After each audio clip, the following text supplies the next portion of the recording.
Hello guys, welcome back to Comic Hind. हम आ चुके हैं फैल्कन एंड विंटर सोल्जर के सेकंड पार्ट में। अगर आपने चैनल को सब्सक्राइब नहीं किया तो कर लीजिए। तो चलिए शुरू करते हैं। जैसा कि हमने लास्ट एपिसोड में देखा था, विंटर सोल्जर के घर पर भी हमला होता है और वो जिस ऑर्गेनाइजेशन के लिए काम करता है जिसका नाम है OFO, जो कि एक एंटी टेररिस्ट ऑर्गेनाइजेशन है, वहाँ के सभी लोगों को मार दिया जाता है। फैल्कन भी वहां तक पहुंचता है किसी को ढूंढते हुए। तभी वो जाते हैं वेरोनिका के पास, जो कि विंटर सोल्जर की हैंडलर होती है। तभी वहां पर आता है हाइड्रा का एक यंग मेंबर जो खुद को दी नेचुरल कहता है और उनको पीट देता है, और वो उन दोनों को एक और मौका देता है कि वो हाइड्रा को रोक सकें। सैम कहता है हमें 20-21 साल के बच्चे ने पीट दिया, ये शर्म की बात है। बकी कहता है वेरोनिका भी यहाँ नहीं है, द नेचुरल उसे ले गया। तो वो कहता है शायद उसको उसकी नीड होगी तभी वो ले गया, नहीं तो वो उसको भी बाकियों की तरह खत्म कर देता। और मुझे ये समझ नहीं आया उसने हमें जिंदा कैसे छोड़ दिया। बकी कहता है हाँ, हम उससे पूछ लेंगे। सैम कहता है जल्दी चलो, हमें जैमो के प्रोटैगर को भी पकड़ना है, वो ट्रेन में ही होगा अभी,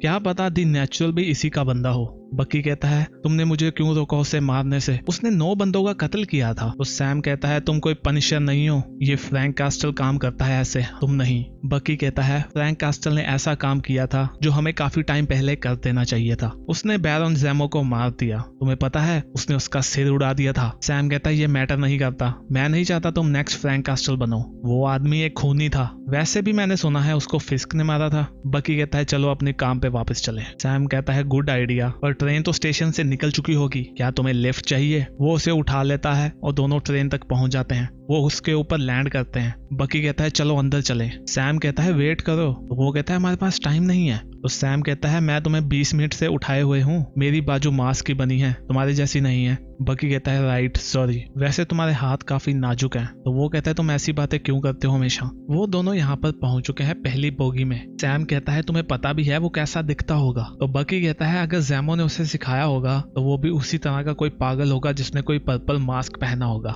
वो सभी को चेक करते हैं, तभी उनके सामने एक बूढ़ी लेडी होती है। बकी कहता है क्या आप हमें आगे जाने देंगी प्लीज। वो लेडी कहती है ओह सॉरी, पर मुझे नहीं लगता तुम आगे जा पाओगे। अभी वो देखते हैं वहां बैठे सभी लोग उन पे हमला कर देते हैं। बकी कहता है ये क्या है। सैम कहता है सभी नीचे बैठ जाओ, जो भी खड़ा होगा उसे हमारा दुश्मन माना जाएगा। पर वो लोग नहीं सुनते। अभी वहां पर 2 और लोग आते हैं। वो कहते हैं अगर हमने फैल्कन और विंटर सोल्जर को पहले ही खत्म कर दिया हमारी हाइड्रा में ज्वाइनिंग से पहले ही, तो हम दोनों अपनी मंथन की पोस्टिंग जगह में जा सकते हैं। फैल्कन उस लड़की को उठा के उन दोनों पे फेंकता है, कहता है सॉरी दोस्तों, मुझे नहीं लगता ऐसे होगा। सैम कहता है बकी शायद हमने कुछ घंटे पहले बहुत ही ज्यादा मार खाई थी, तुम्हें लगता है कि हमारे साथ दोबारा ऐसा होने वाला है। तो बकी कहता है नहीं। सैम कहता है हम प्रोफेशनल्स हैं, और वो उनको पीटना शुरू कर देते हैं। और हम देखते हैं वो किसी को नहीं छोड़ते, जो भी उन पे हमला करते हैं वो उनको अच्छे से पीट रहे हैं। ऑलमोस्ट सभी के जबड़े तोड़ दिए उन्होंने, किसी के मुंह तोड़ दिए, किसी के दांत निकाल दिए, किसी की आंखें फोड़ दी, उन्होंने किसी को नहीं छोड़ा।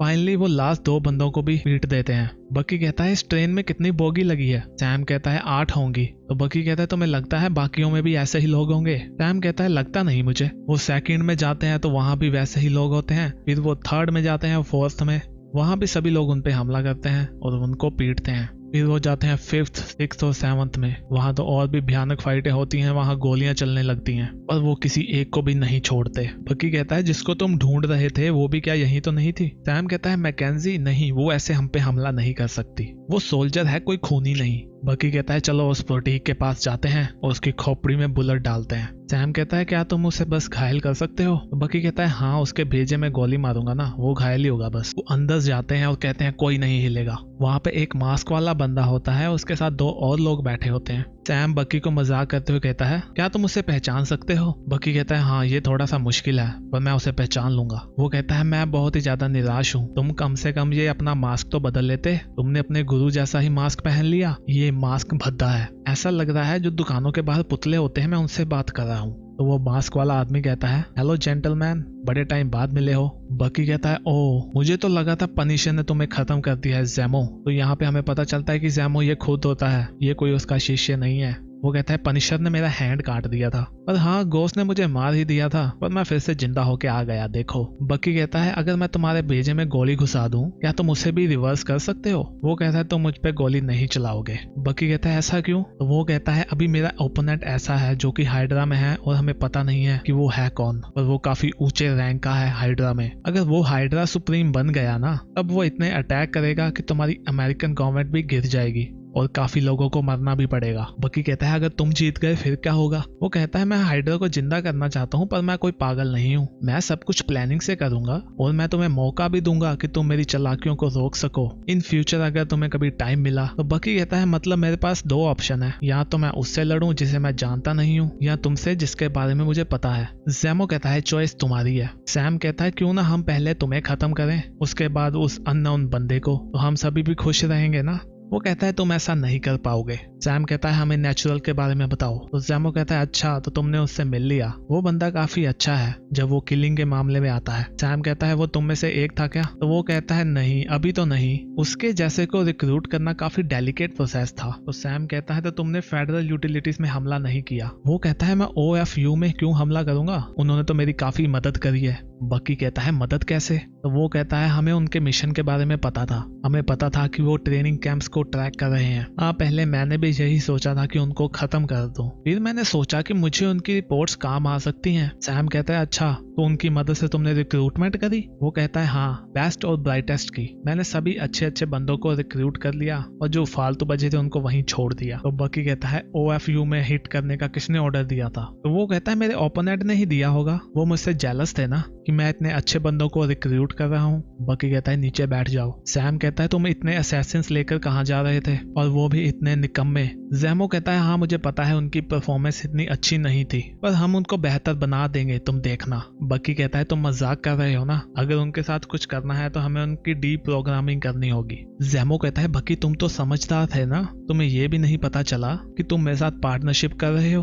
बकी कहता है क्या? तो जैमो कहता है मैंने तुम्हें दो चॉइसेस दी थी, या तो तुम मेरी साइड हो जाओ या ओपोनेंट के, और जो मेरा ओपोनेंट है वो बहुत ही ज्यादा खतरनाक है और उसको रोकने की तुम अभी हालत में नहीं हो, और मैं तुम्हें हेल्प कर सकता हूँ उन तक पहुँचने के लिए। इसके लिए तुम मुझे और मेरे असैसिन्स को यहाँ से जाने दो। सैम कहता है तुम हमें क्या ऑफर करने वाले हो? तो वो कहता है तुम उस तक पहुँच सकते हो, इसके लिए तुम्हारे पास काम आएगा दी नेचुरल, और मैं तुम्हें उसके पेरेंट्स के घर का एड्रेस दे सकता हूँ, तुम्हें वो लोग पसंद आएंगे, वो बहुत ही ज्यादा पैशनेट है। बकी कहता है मैंने बहुत सुन लिया, कोई डील नहीं होगी, हमें जो चाहिए वो तुम हमें बताओगे वरना हम तुमसे निकलवा लेंगे। जैमो कहता है तुम OFO के लिए काम करते हो ना, इसलिए तुम्हें गवर्नमेंट ने माफी दी थी, मैं सही कह रहा हूँ ना? उन्होंने ऐसा किया ताकि तुम हाइड्रा के खिलाफ लड़ सको। अगर तुमने उनकी कंडीशंस तोड़ी तो तुम्हारी आजादी भी चली जाएगी और तुम आ जाओगे टॉप वांटेड की लिस्ट में। वैसे तो जो गवर्नमेंट होती है ना वो इन ऑपरेशन को सीक्रेट ही रखती है, बट अगर ये इन्फॉर्मेशन प्रेस में लीक हो गई, तुम खुद सोचो, तब उनके पास कोई ऑप्शन नहीं बचेगा। वो कहेंगे हमें इन ऑपरेशन के बारे में जानकारी ही नहीं थी, वो शायद तुम्हें भी जेल में डाल देंगे मेरे साथ ही, और मैं ये सब कर सकता हूँ, बस एक बटन दबाने की देरी है।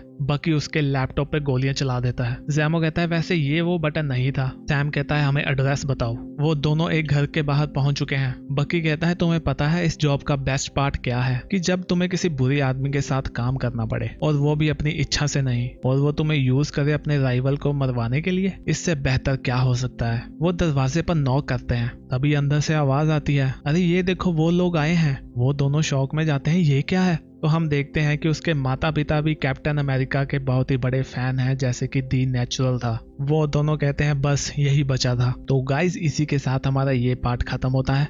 नेक्स्ट वीडियो देखने के लिए चैनल को सब्सक्राइब कर लीजिए, वीडियो अच्छी लगी तो लाइक भी कर दीजिए। हम भी मिलते हैं नेक्स्ट वीडियो में, तब तक के लिए बाय बाय।